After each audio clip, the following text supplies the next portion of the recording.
Hey everyone, today we're going to talk about some perks from Dead by Daylight's history that are just so awful. Let's get into it. Starting off, let's talk about Calm Spirit. This perk has always been pretty bad, and even today is maybe not quite bad, but certainly niche. Nowadays, it reduces the odds of alerting crows by 100% and further stops you from screaming if, say, the doctor shocks you or if the killer has infectious fright, say. So yeah, not the best. However, back in 1.0.0 it was far worse. Back then, I believe screaming as a mechanic didn't actually exist yet. I could be wrong there, but I'm pretty sure it was introduced along with Doctor in 1.5.1. As a result, in the original 1.0.0 version of Calm Spirit, it did not have any effect on screams. Further, its effect on crows was not 100%, but oddly 95%.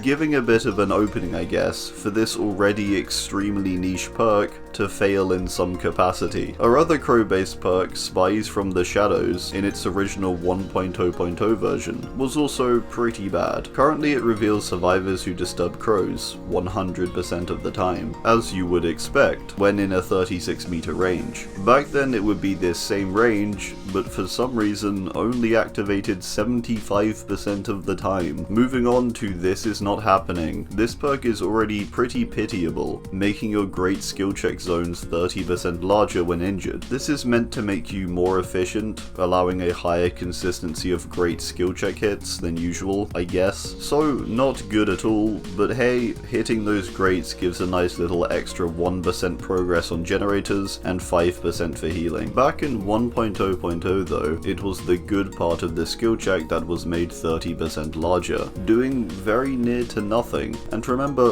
all whilst you have to be injured. The only application I can think for this is for people really new to the game, a bit like Current Technician. I'm not sure how laughable that one really is, it's more just like sad.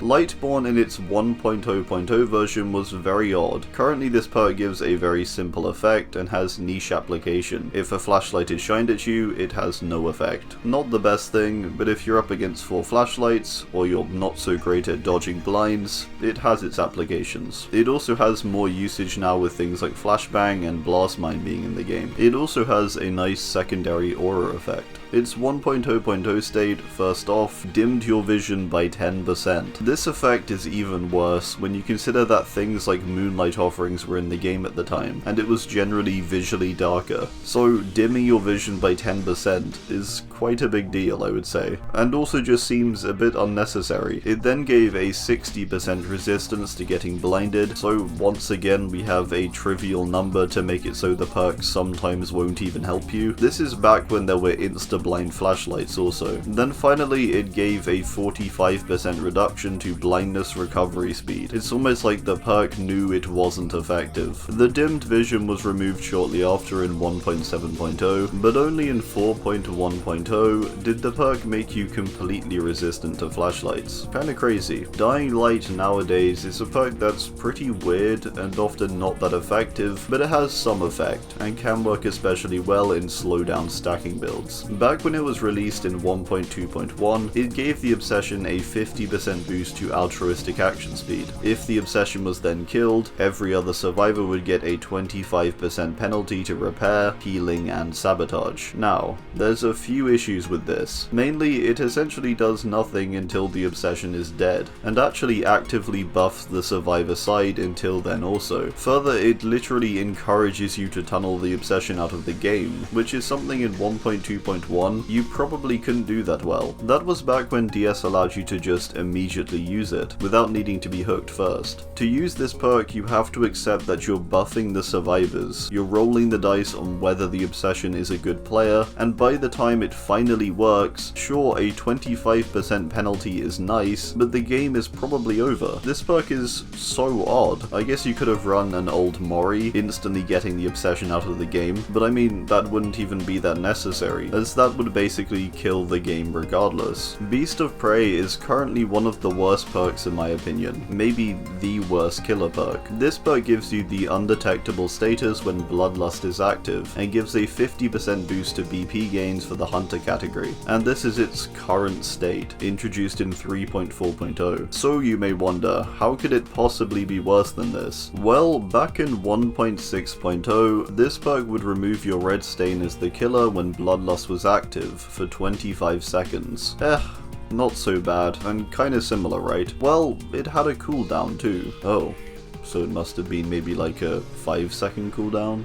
Surely no higher than double the perk's active duration, so maybe 50 seconds, right? This perk had a cooldown of 120 seconds, after giving the powerful benefit of no red stain for 25 seconds, whilst being in Bloodlust. What the f- Déjà Vu in its current state is actually pretty good. It's a nice reliable perk to help you find generators, and keep you set on the objective. When you spawn in, you see the auras of 3 generators closest to one another for 60 seconds, this effect repeating when a generator is completed. So it's kind of an anti-3 gen tool also. Back in 1.0.0 though, this perk would reveal 2 generators to you for 8 seconds when starting the trial, and... oh no, that's it. So, kinda like a really bad, partially effective, lethal pursuer for survivors. If you had a map though, these generators could be tracked. Alright, moving on. Let's talk about the 2 presence perks, Unnerving Presence and Overwhelming Presence. Unnerving gives a 10% extra chance to activate skill checks for survivors when they're in your terror radius, and further reduces skill check zones by 60%. Overwhelming makes any survivors within your terror radius deplete their items 100% faster if using them, so both pretty awful. If a survivor hears your terror radius, they're likely going to stop what they're doing anyway. If they see these debuffs on their screen, they just instantly know to stop using items, or get off the gen. A lot of the time with Unnerving, I just stay on the gen too, because a 60% reduction can actually sometimes help you to be more precise with your skill checks, and hit the great more than good. So sometimes it can actually be a benefit to the survivors. These are perks I wanted to outline as they're just kinda awful and always have been. The only way they've been buffed is that, well, they haven't really. The only change was to Overwhelming, doubling its numbers from 50% to its current 100% in 1.7.0. So, perk rework time. Simple suggestion, slam these 2 perks and their effects together. Call it Overwhelmingly Unnerving Presence, or maybe something a bit more, concise, I guess. And make it a universal killer perk, instead of a doctor and trapper teachable. Perk rework time over, moving on. Bitter Murmur is currently quite a good and reliable perk that reveals survivor auras for 5 seconds after a gen is completed, showing you where they go after completing it. Further, once all gens are completed, you see all auras for 10 seconds. Nice.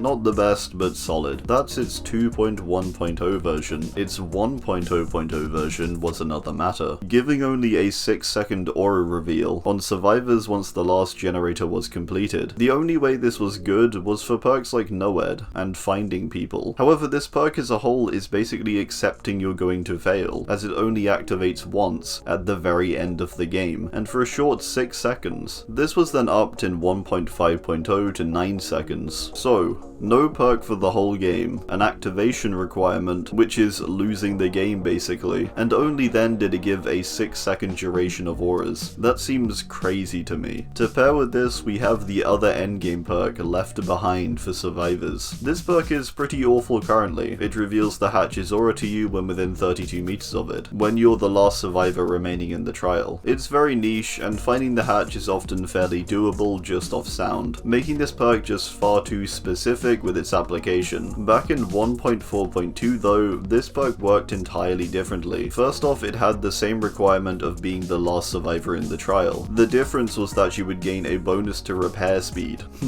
For each generator remaining, you'd gain a 25% bonus to repair speed, so I guess if 5 remained, you would get 125%. So the idea I suppose was that this perk would essentially put you up to the challenge of completing every generator alone before the killer found around and killed you, all whilst you ignored the hatch. Interesting minigame, I guess. Mind you, even if you had 5 gens remaining and that maximum of 125%, the first generator would still take about 30 seconds. I guess the idea was more so for when there was only 1 gen remaining, it would give a better chance of escape. Yeah, I don't know. Both effects are bad, but I weirdly kinda think the old one is better still, even after the hatch rework. In 2.7.0, the numbers were bumped to 75%, which is actually quite considerable, and could totally do the job, again if there was only 1 gen remaining. Alright, well, that's gonna do it. I do hope you enjoyed, and be sure to drop your own thoughts, or maybe a bad perk I missed, down below. Thanks, and goodbye.